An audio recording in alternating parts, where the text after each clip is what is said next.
Hello বন্ধুরা, শিক্ষা and টিউটোরিয়ালের পক্ষ থেকে তোমাদের সবাইকে জানাই স্বাগত। আজকে আমি আলোচনা করব উচ্চ মাধ্যমিক 2024-25 শিক্ষাবর্ষে এবিটিএ টেস্ট পেপারের ভূগোল বিষয়ের প্রশ্নোত্তর। আজকে যে সেটটি আলোচনা করব সেট নাম্বার 4। এই সেটের সমস্ত এমসিকিউ এসিকিউ প্রশ্নোত্তরগুলো করে দিয়েছি। সাথে বলে রাখি, যারা ভিডিওটি দেখছো, যদি ভিডিওটি ভালো লাগে তাহলে অবশ্যই বন্ধুদের মধ্যে শেয়ার করতে থাকো। আর যদি তোমরা আমাদের চ্যানেল নতুন হও তাহলে চ্যানেলটি অবশ্যই সাবস্ক্রাইব করে আমাদের সাথে যুক্ত থেকো। দেখে নয় একের দাগের প্রশ্ন। ভূগর্ভের ম্যাগমার মধ্যে সঞ্চিত জলকে বলা হয় উৎসান জল। পরের প্রশ্ন। সঞ্চিত অদ্রবণীয় লৌহ যৌগের দ্বারা সৃষ্ট কাদাময় লাল মাটিকে বলা হয় টেরারোসা। পরের প্রশ্ন। তরঙ্গের আঘাতে উপকূল প্রান্তে সৃষ্ট খাড়াতলকে বলা হয় সমুদ্রভৃঙ্গ। পরের প্রশ্ন। আরোহণ ও অবরোহণ সম্মিলিত ফল উত্তর হবে পর্যায়ন। পরের প্রশ্ন। প্রবাল কীটের দ্বারা তৈরি সমুদ্রপৃষ্ঠ থেকে স্বল্প স্থিত প্রায় বৃত্তাকার প্রাচীর হলো উত্তর হবে অ্যাটল। পরের প্রশ্ন। ডাইনামিক ইকুইলিব্রিয়াম এর প্রবক্তাকে উত্তর হবে বিয়ের দাগেটি হ্যাক। পরের প্রশ্ন। ছোটনাগপুর মালভূমিকে শিলার গঠনের উপর দিয়ে প্রবাহিত সুবর্ণরেখা নদী কোন শ্রেণীর অন্তর্গত উত্তর হবে অধ্যারোপিত। পরের প্রশ্ন। যে প্রক্রিয়ায় মাটি বিস্তর সম্পৃক্ত হয় তাকে বলা হয় ইলুভিয়েশন। পরের প্রশ্ন।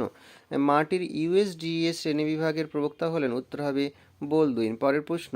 আন্তর্জাতিক ওজোন স্তর সুরক্ষা দিবস পালিত হয় উত্তর হবে 16ই সেপ্টেম্বর। পরের প্রশ্ন। কানহা জাতীয় উদ্যান অবস্থিত উত্তর হবে মধ্যপ্রদেশ। পরের প্রশ্ন। শস্য সমন্বয় তত্ত্বের প্রবক্তা হলেন উত্তর হবে জে.সি. উইভার। পরের প্রশ্ন। ভারতের শ্বেত বিপ্লবের জনক বলা হয় উত্তর হবে ডক্টর ভার্গিস কুরিয়েন। পরের প্রশ্ন। বিশ্বের রবার রাজধানী বলা হয় অ্যাক্রন। পরের প্রশ্ন। হোয়াইট কলার কর্মী যে অর্থনৈতিক তথ্যের ক্ষেত্রের অন্তর্গত তা হচ্ছে চতুর্থ।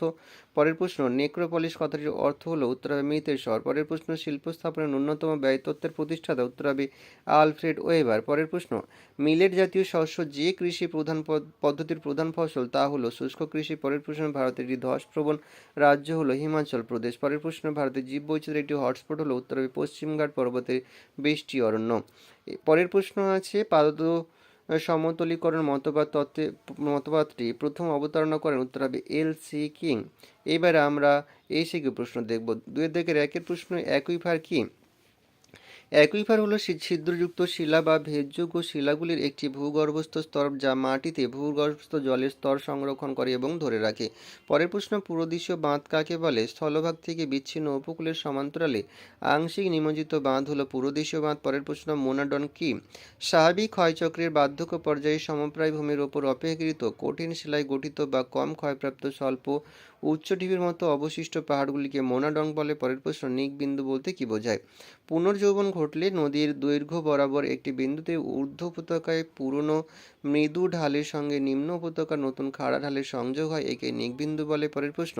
হিউমিফিকেশন কাকে বলে? যে প্রক্রিয়ায় মাটির উপরিস্তরে মৃত উদ্ভিদ ও প্রাণীর দেহাবশেষ অণুবীক্ষণিক জীবাণু দ্বারা বিয়োজিত ও পরিবর্তিত হয়ে বাদামি বর্ণের এক পদার্থের সৃষ্টি করে তাকে হিউমিফিকেশন বলে। পরের প্রশ্ন। শারীরবৃত্তীয়ভাবে শুষ্ক মৃত্তিকা কাকে বলে? যে মাটিতে সোডিয়াম ক্লোরাইড, ম্যাগনেসিয়াম ক্লোরাইড ইত্যাদি লবণ বেশি পরিমাণে দ্রবীভূত থাকায় উদ্ভিদ ওই মাটি থেকে সহজে জল গ্রহণ করতে পারে না তাকে শারীরবৃত্তীয় শুষ্ক মাটি বলা হয়। পরের প্রশ্ন। 4 o'clock রেইন কি? নিরক্ষীয় জলবায়ু অঞ্চলে দুপুরের কিছু সময় আগে থেকে আকাশে মেঘ জমতে শুরু করে এবং বিকেল 3টে থেকে 4টের মধ্যে বজ্রবিদ্যুৎ সহ প্রবল বৃষ্টিপাত হয়। এই জন্য এইরূপ বৃষ্টিপাতকে 4 o'clock রেইন বলা হয়। পরের প্রশ্ন। মোনেক্স কথাটির অর্থ? ভারতীয় উপমহাদেশে মৌসুমী বায়ুর উৎপত্তি, গঠন, কার্যপ্রণালী, গঠিত প্রভৃতি বিষয়াবলী সংক্রান্ত গবেষণামূলক একটি কর্মসূচি হলো মোনেক্স। পরের প্রশ্ন। নদীমঞ্চ কাকে বলে?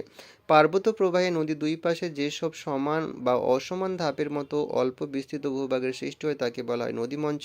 পরের প্রশ্ন। গামা বৈচিত্র্য কি? একটি বৃহৎ ভৌগোলিক অঞ্চলের ভিন্ন ভিন্ন বাস্তুতন্ত্রের বিভিন্ন সম্প্রদায়ভুক্ত জীব প্রজাতির সামগ্রিক বৈচিত্র্যকে গামা বৈচিত্র্য বলা হয়। পরের প্রশ্ন। বহির্ক্ষেত্রীয় জীব সংরক্ষণ কি? যে বিশেষ ব্যবস্থায় জীব প্রকৃতিতে তার নিজ বাসস্থানের বাইরে কৃত্রিম পরিবেশে রক্ষা করা হয় তাকে বলা হয় এক্স-সিটু সংরক্ষণ। পরের প্রশ্ন। নব্য অর্থনৈতিক ক্রিয়াকলাপের দুটি উদাহরণ হচ্ছে তথ্য প্রযুক্তি, কম্পিউটার ও টেবিল যোগাযোগ। পরের প্রশ্ন। টেলিযোগাযোগ। পরের প্রশ্ন। শস্য সমন্বয় কি?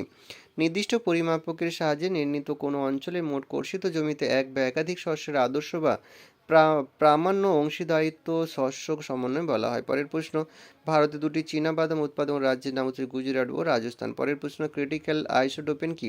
যে আইসোটোপেন দ্বারা অতিরিক্ত পরিবহন ব্যয় ও শ্রমিকের মজুরি বাবদ ব্যয় লাঘবের পরিমাণ সমান হয় তাকে বলা হয় ক্রিটিক্যাল আইসোটোপেন। পরের প্রশ্ন, কোন শিল্পকে উদীয়মান শিল্প বলা হয়? উত্তরে পেট্রো রসায়ন শিল্প। পরের প্রশ্ন, কার্যকরী জমির অনুপাত বলতে কি বোঝো? কোনো দেশের মোট জনসংখ্যা এবং ওই দেশের মোট কার্যকর জমির অনুপাতকে মানুষ জমি অনুপাত বা কার্যকরী জমির অনুপাত বলা হয়। পরের প্রশ্ন, মেগাসিটি কি?